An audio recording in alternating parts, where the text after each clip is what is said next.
Bukas na po ang traslasyon o prosesyon ng Itim na Nazareno pabalik ng Quiapo, pero kahapon pa lang, marami na po ang pumila sa Quirino Grandstand para sa pahalik nito. Para bigyan tayo ng update, makasama natin si Mon Gualvez para sa Mobile 5. Good morning, Mon!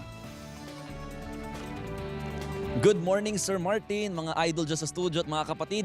Bagamat isang araw pa nga bago ang mismong traslasyon ay talagang bumuhos na yung mga tao dito sa Quirino Grandstand para sa ginagawang pahalik. Gaya na nakikita nyo sa likuran ko, ito po yung pila na umaabot na talaga ng mahigit halos 500 metro na o kalahating kilometro na yung pila ng mga deboto para nga sa pahalik. Ito nakikita nyo mabilis na tao na dumadaan dito. Ito yung lane na to para sa mga senior citizen yan. Pero may mga taong mahaba, ayan, maraming pila. Yan naman yung sa ordinary o regular na mga taong gusto nga makapunta dun sa pahalik. Bata, matanda, talagang sama-sama na dyan. Except for senior citizen, saka sa mga buntis, meron silang special lane para dito. Pero bukod dyan mga kapatid, magkaroon na tayo ng konting trivia. Alam nyo ba na 410 years na pala yung poon dito sa Pilipinas. Pero dito sa Quiapo, nang simula niya, nasa 249 yung year na nandito nga yung Itim na Nazareno. Bukod dyan, talagang inaasahan ng milyon-milyon yung mga dadagsa dito sa Quirino Grandstand sa Quiapo para nga sa ginagawa ng traslasyon. Last year, umabot ng 10 million at ngayon inaasahan na aabot pa yan ng 10 to 15 million devotees yung susugod at talagang pupunta nga dito sa ginagawa ng pahalik. At para mabigyan pa nga tayo ng kumbaga security, marami din talagang itinalaga dito gaya na lamang ng nasa 4,000 policemen na dineploy habang 900 na mga military. At ito nga, nakita sa likuran ko, talaga nakaset up na. Merong mga nakatalaga na ng mga emergency personnel, gaya na yan. Talagang, kumbaga, may mga senior citizen, ina-assist talaga nila para at least hindi na talaga mahirapan. Kasi marami pa rin sa mga senior citizen talaga nagpupumilit pumunta dito para lamang makapunta doon sa pahalik nga ng poon. Ito mga kapatid, 9 p.m. mamayang gabi, isasara po yung Katigbag Drive at saka South Drive, maging sa Quezon, saka MacArthur Bridge, northbound lane. Sa Taft Avenue naman po, ayan, sasara po dyan yung area from Freedom Triangle to Bonifacio Shrine para at least may idea lamang po kayo.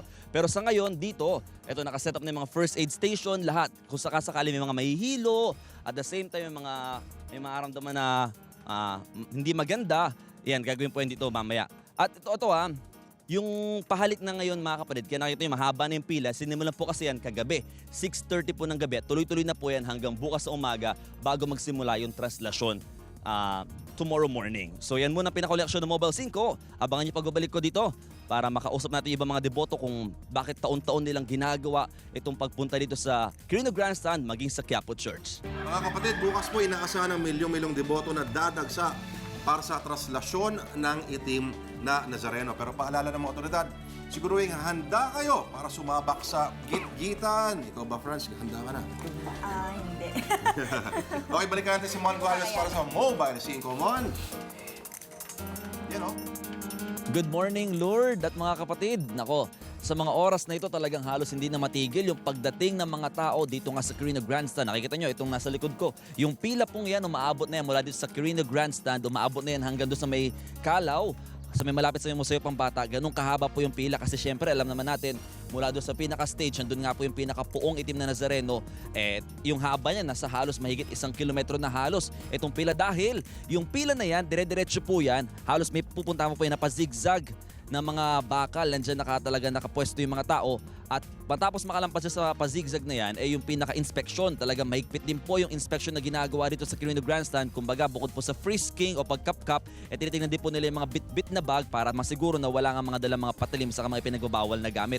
Then after nun, tuloy-tuloy na nga po yung pagpunta hanggang doon sa may pinakapahalik nga po ng Poong Itim na Nazareno. Ang pakiusap lamang ng mga organizer ay sana nga talagang hindi naman tagalan masyado yung pagpunas o paghalik nga doon sa pinakapuon para at least mabigyan naman ng tsansa yung mga nakapila talaga dito sa Quirino Grandstand. Maganda malaman natin mga kapatid, no? Ano ba yung mga reason ng iba na nandito?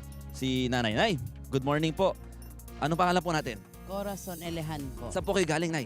Nabotas. Nabotas. Anong oras po kayo nandito? 5. 5 a.m. So mga halos mahigit 1 oras na rin pala kayo nandito ngayon. Opo. Gaano katagal na po kayong deboto ng Poong Itim na Nazareno, Nanay? Since yung mga 10 years na, yung humiling ko na makagraduate yung anak ko. Matapos sa pag-aaral. Natapos man po. Pero- Papasalamat ako. Nakatapos na siya, pero ngayon nandito pa rin po kayo pumipila pa rin palagi. Bakit po? Ano bang hiling nyo naman ngayon? Siyempre po, yung mga pinansyal, kahit natapos na yung mga anak ko, nakatrabaho na rin sila. Alright, sige po, Nay. Sana matupad po ang inyong panalangin, no? Pananampalataya lamang. Ayan mga kapatid, bukod kay Nanay Corazon, talagang yung iba, halos nandito na nga, alas 4 pa lamang po ng madaling araw. Pero ang kapansin-pansin, bukod kasi sa mga, ayan, kina Nanay Corazon, ng iba, ito si Nanay. Nay, kumakaway-kaway ka na sa camera. Anong pangalan niyo ho? Ana, Nay Ana, saan po kayo galing? Bulacan. Bulacan pa. Anong oras po kayo nandito?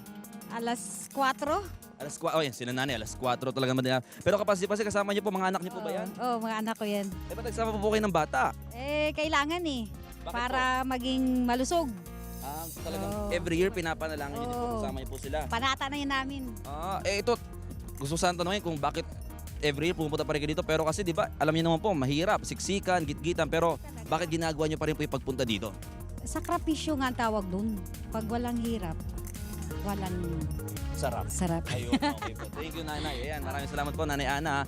Ayan mga kapatid, kanina, gusto sana nating makakausap ng pulis. Unfortunately, talagang sabi nila mahigpit ang kumbaga, sabi sa kanila, ang utos sa kanila, dapat kung saan sila nakapwesto ay doon lamang sila. Pero ito yung mga pinagbabawal nila, ayon sa mga otoridad, bawal po.